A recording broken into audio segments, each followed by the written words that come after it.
Salam sejahtera dan salam Sarawakku sayang. Buletin Dukas edisi tengah hari 22 November 2020 bersama saya Janet Bennett.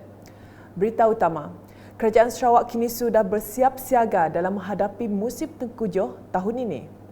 Menteri Kebajikan Kesejahteraan Komuniti Wanita, Keluarga dan Pembangunan Kanak-kanak Sarawak, Datuk Seri Fatimah Abdullah memberitahu kerajaan negeri telah menyediakan 13 pangkalan hadapan bagi menyimpan bekalan makanan.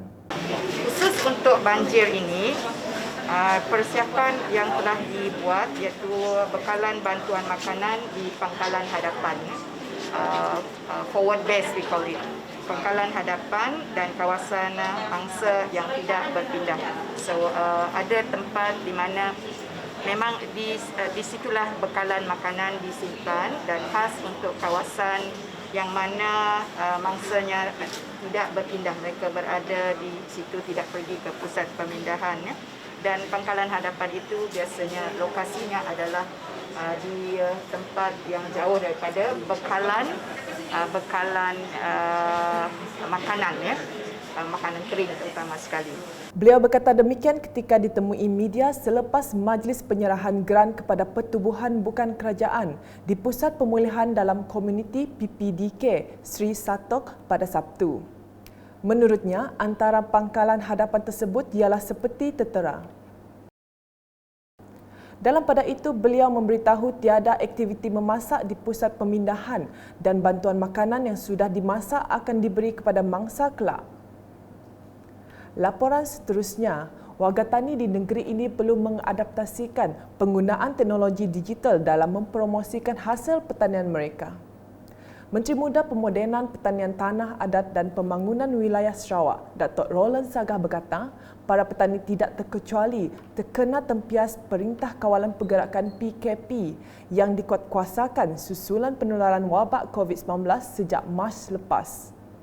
Menurut Ahli Dewan Undangan Negeri Adun Tarat itu, mereka juga boleh menggunakan platform media sosial dalam mempromosikan pelbagai hasil pertanian tanpa menggunakan orang tengah. Selepas Majlis Penangguhan Program Jangkauan Perkembangan Komuniti Pertanian Agrikop di Kampung Ampungan pada Sabtu, beliau turut merasmikan jambatan Sungai Betong yang merupakan laluan utama penduduk Kampung Ampungan dan Kampung Sebangkui untuk ke Bandar Serian. Pemindahan jambatan sepanjang 17 meter itu melibatkan kos sebanyak RM250,000. Dalam pada itu, Datuk Dr. Abdul Rahman Ismail menyambut baik peruntukan yang disalurkan kepada Kementerian Pemodenan Pertanian Tanah Adat dan Pembangunan Wilayah Sarawak dalam Belanjawan 2021 Sarawak. Berbanding dengan bajet 2020, bajet 2021 memperlihatkan peningkatan untuk Kementerian Menret ini lebih daripada 37%.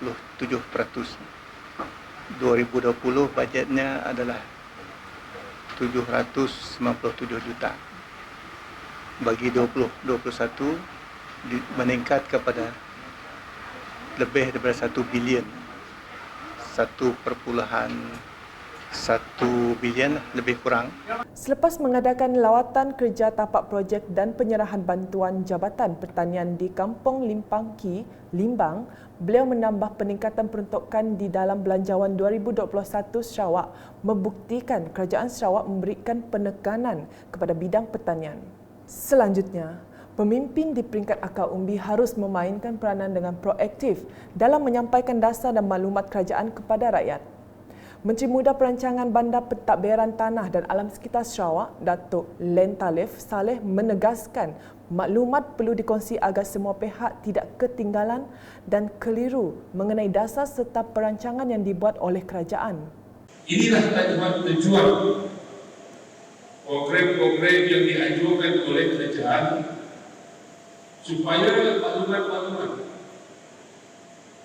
yang dari agensi-agensi kerajaan ini dapat dikongsikan bersama pada terutama sekali pemimpin di akar umbi dan supaya mereka dapat menyampaikan maklumat-maklumat ini pada warga di akar umbi.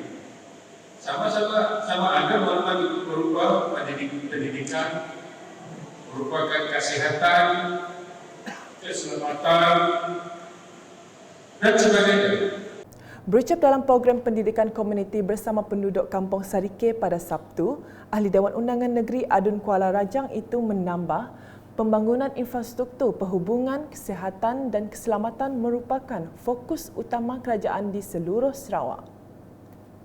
Manakala di Semunjan, kerajaan telah meluluskan peruntukan sebanyak 7 juta ringgit bagi projek tambakan tembingan Sungai Batang Sadong berdekatan dengan Kampung Sungai Buloh.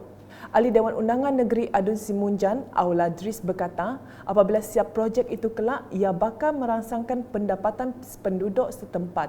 Itu amat bertuah sekali, di mana projek tambatan kita, tebingan kita di Sungai Buloh itu ianya ada diperuntukkan sebanyak 7 juta untuk mula tebingan kita.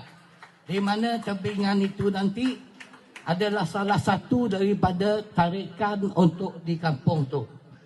Saya dipahamkan tendernya baru 5 juta lebih lah. Jadi itulah kesempatan kita di mana ada waterfront kita kelak, kita boleh meningkatkan lagi apa pendapatan kita, di mana kita boleh berjual dari segi keratangan, dari segi kedai makan, minum, berserta dengan homestay. Berucap dalam majlis sambutan ulang tahun ke-7 Persekutuan Perkumpulan Wanita Sarawak Kampung Sungai Buloh pada malam Sabtu, beliau turut memaklumkan projek lain seperti pembinaan parit, padang futsal dan jalan pertanian telah dimasukkan ke dalam senarai projek untuk tahun 2021. Sekian edisi Tengah Hari bersama saya, Janet Bennett dan kru penerbitan. Ikuti berita selanjutnya dalam edisi malam. Dapatkan pelbagai berita terkini Sarawak di Facebook, Instagram, Twitter, aplikasi Telegram UKAS serta UKAS Channel di YouTube. Salam UKAS.